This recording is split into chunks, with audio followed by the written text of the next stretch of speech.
not a bear. Yeah. So, I thought tonight we would take a look at a little bit of a look, and maybe more in the next couple nights, at something that we've never really looked at as a group. And that is, what is Buddhism? Buddhism, one of the major faith traditions, you could call it. Some don't consider it a religion, some consider it more a philosophy. But whatever you consider it, it's real. And it has shaped the lives of millions of people over many centuries. So, Tim, would you take a look in your magic box there and just see if you can find something that says, what is Buddhism? Maybe beginnings of it, some basic teachings.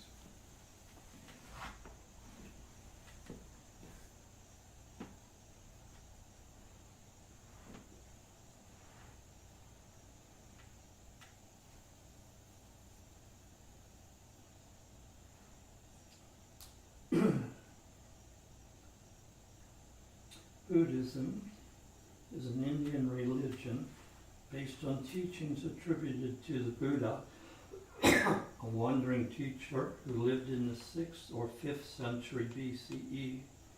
It is the world's 4th largest religion, with about 320 million followers, known as Buddhists, who comprise 4% of the global population. So that gives historically when it began. So about 600 years before Jesus, BCE, of course, before the Common Era, and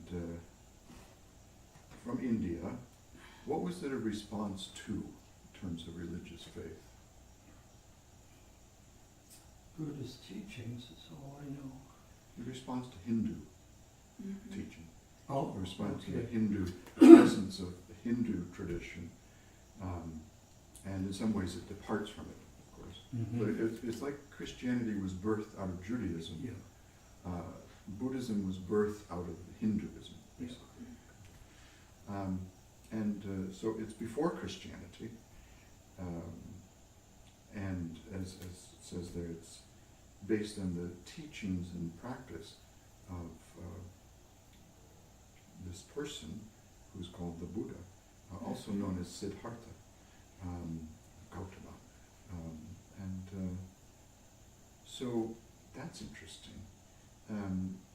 What are the basic, and you may need more of a black box here, what are the basic teachings of Buddhism? There's many variations, but the basic teachings. Let's see what it says.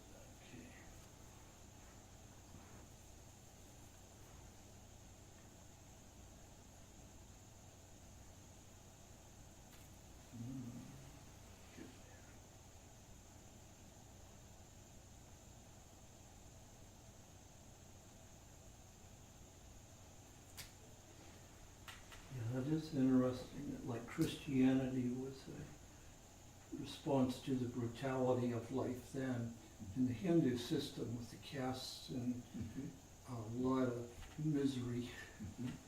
I had never thought of that parallel before. Okay. Very basic is the Four Noble Truths. Okay. It's good to know the Four Noble Truths. Next week we're going to be having a visitor here who's interested in starting a Buddhist community, an intentional community.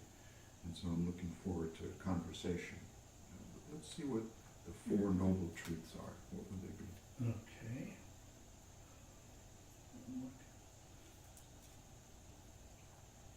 They like saying there are, but they're not saying what they are.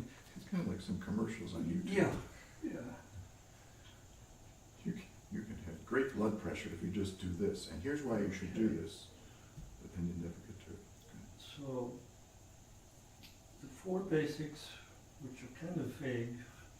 Number 1 is the truth of suffering, or that all beings suffer. Right. All beings suffer. Life is suffering.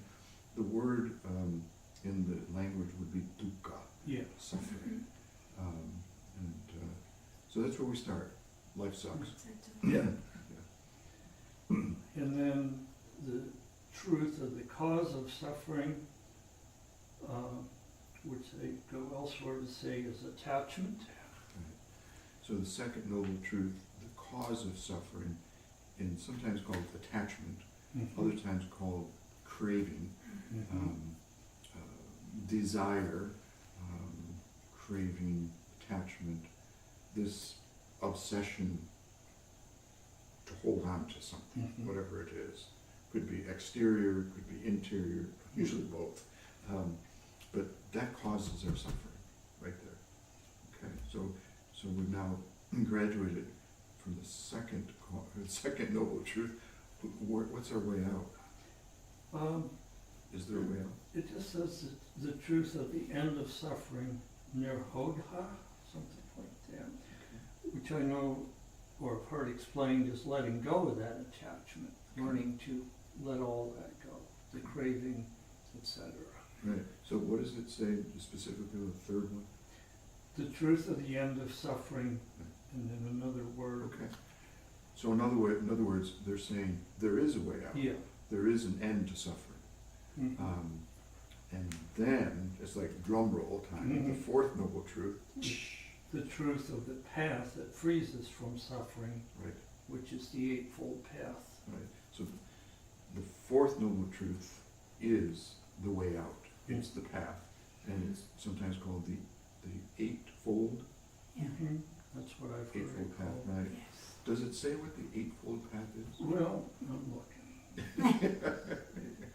Might be a commercial in between. So. Yeah, I can't just look that up directly. This guy's going off on how much he knows about things.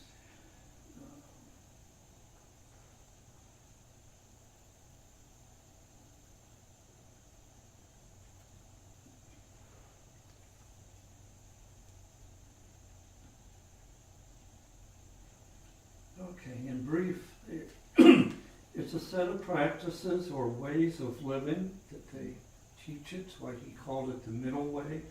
Things people can actually do. They include right understanding, right intent, right speech, right action, right livelihood, right effort, right mindfulness, and right concentration. That's 8. Yeah. Well, could you say them again, please? Right understanding, right intention, right speech, right action, right livelihood, right effort, right mindfulness, and right concentration. Okay, very good. So, in a nutshell, that's the basic teeth. There's a big nutshell.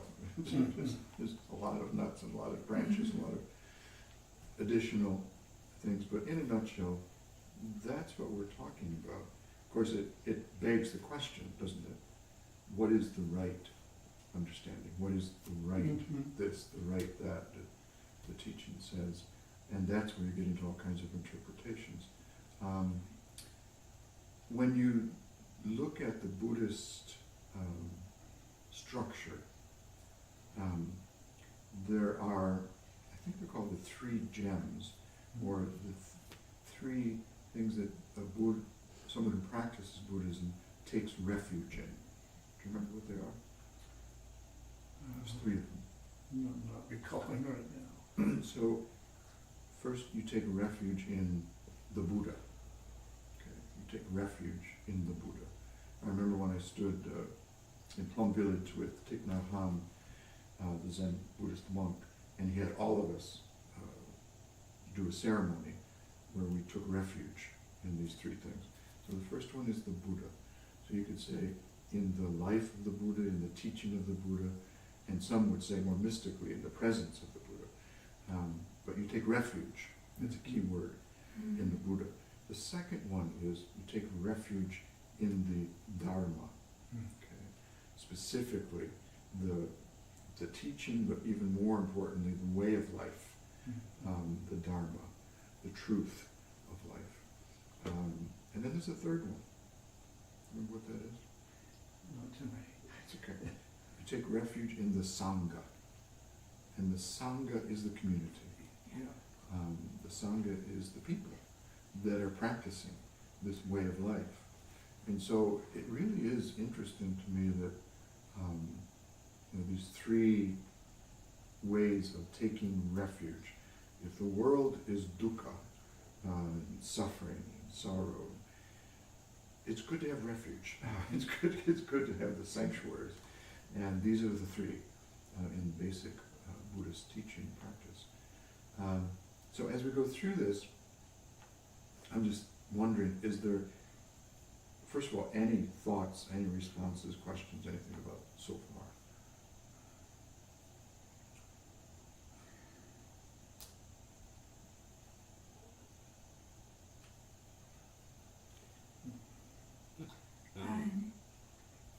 Would you say that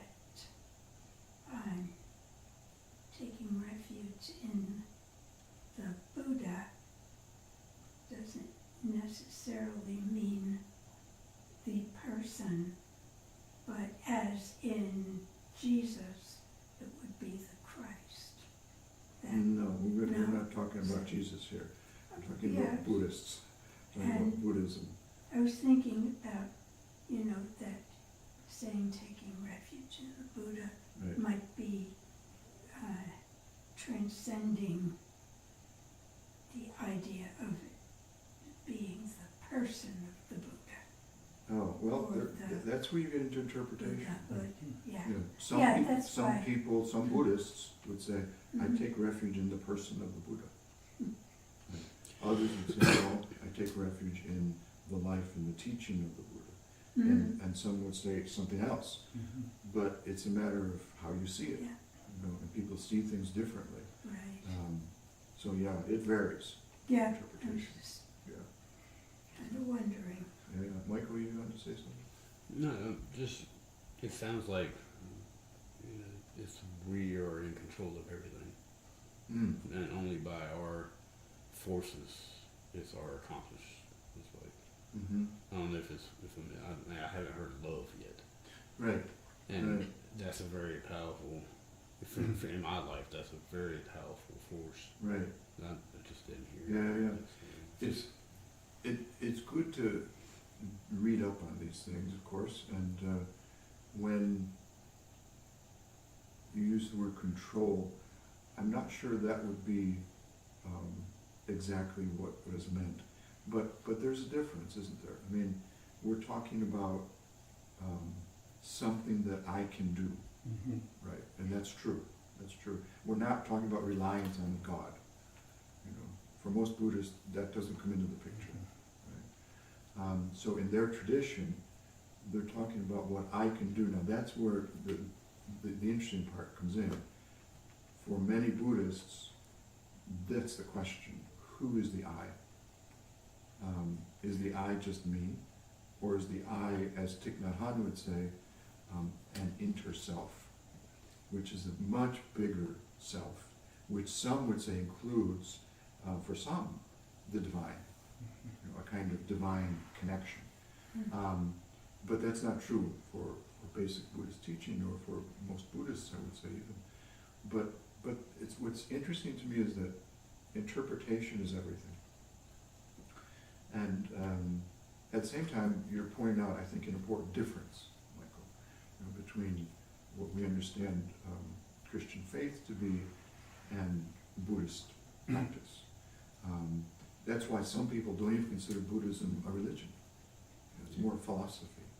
This is what I can do. And it has helped untold numbers of people live a life of happiness, live a life of... Now, when you mention love, that's interesting, because in my experience, when I've met Buddhists and what I've read, the word love is not so much used, but what is used is compassion. And I have a feeling if we were able to look into the word, in Sanskrit and Pali, that compassion is what we would call love. I remember once when I was studying at Temple University, it was an incredible time of my life. I'm so grateful for that experience. I was a young Christian and graduate religion department. We sat down at the table, and at the table was Rabbi Zalman Schachter, renowned, just beloved Jewish rabbi. There were Hindu scholars, there were young students like myself in different faith traditions. There was a Buddhist monk, I remember, and a Muslim scholar as well. But the Buddhist monk caught my attention. You know why? He was the most Christ-like figure. Not I'm bringing Christ into it now, but I couldn't help it at the time because, in my youthful faith, I wanted to be Christ-like. I wanted to be more and more like Jesus. And the clearest Jesus I saw at that time was in the Buddhist monk. He radiated kindness, compassion, love. And for a moment I thought, I should become a Buddhist. The robe was pretty cool. But his way of, because very often we got into heated discussions, and all of us, became like, but the Buddhist monk had this capacity to just take whatever it was that was coming at us and coming at him, and smiling and saying in very calm tones, his response to it. But it wasn't a reaction, it was a response that came out of, and this is where it gets interesting, because as I recall, this Buddhist monk had suffered a great deal, and was part of the community of Buddhists that were in exile. And so when he spoke, he sometimes referenced that suffering, the kind of suffering that Thich Nhat Hanh experienced. And of course, Thich Nhat Hanh was one of the best examples to me of somebody who demonstrated compassion. He had every right to be furious and even vengeful at the people that exiled him and his larger family from home, from Vietnam. And he acknowledged his anger. He really did. He said, there is anger within me. And he said, I speak to my anger. I hold conversation. I say, anger, what are you saying? Why are you saying this? But he spoke to his anger gently, which is amazing. And in the process of that conversation, there was transformation within him. So love, it's not a word that most people who follow Buddhist philosophy and practice use, but compassion is. And I think that's along the lines of love. I got a note here on that. Oh, cool. I looked up the Sanskrit root of compassion. Oh, cool. And it's karuna, which comes from the meaning to do or to make. But in the context, it's about taking action to alleviate suffering rather than just feeling sympathy. There it is. Yeah. Yeah. So all of that is wound into their word, compassion. Right. And there, if you want to start making comparisons, Barb, I think is a great comparison to make. Because remember Jesus said, what is love? There's no greater love than to lay down your life for another, to attempt to relieve their suffering. You lay down your life for them. And there you have it. Could you read that again, Tim? That's really good. Okay. The root is karuna, and this indicates that compassion in its original context is about taking action to alleviate suffering Mhm. rather than just feeling sympathy. Right. So there you have, there you have love, you know, Mhm. acting for the well-being of the other to relieve their suffering if at all possible. Yeah. And that's what Jesus did. Yeah, any other thoughts about this? I think from my reading of about Buddhism and teachings and Buddhists' mindfulness programs and such, something that's in common with Jesus and Buddha is this idea of not being attached, of letting go of attachments. Mhm. And for me in my own life, practicing that's when I feel calmest, Mhm. that sense of, yeah. Yeah.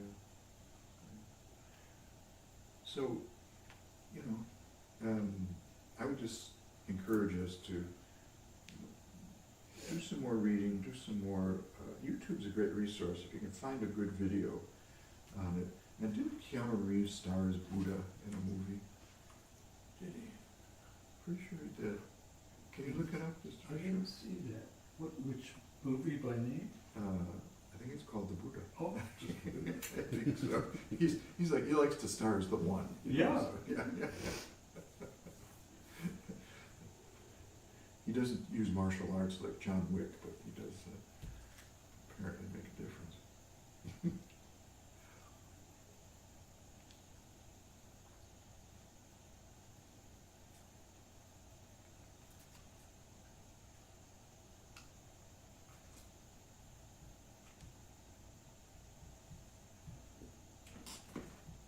There's a documentary came up. Let me see what else is here. TV movie. Let me just imagine. It's Richard Gere, but I don't see a mention of Keanu. See if I can look it up. Maybe I just thought it. But any kind of resources that you can come up with, just so our conversation, her name is Kathy.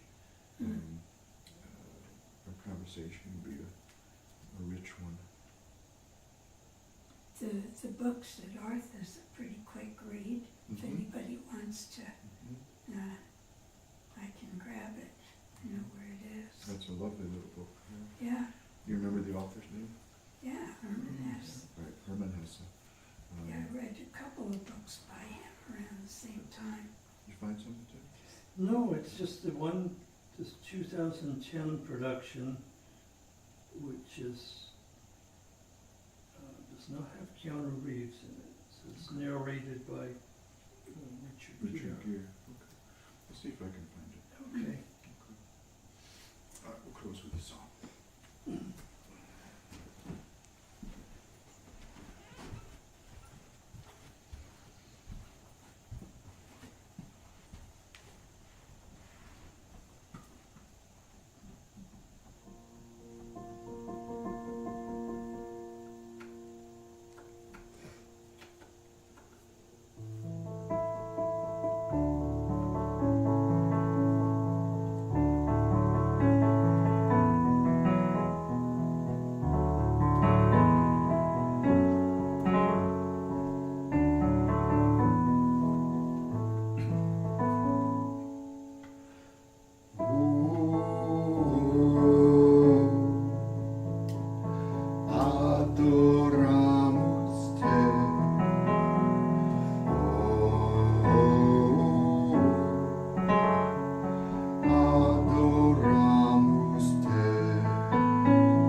prayer of thanksgiving for your great love and your great truth and your presence in every heart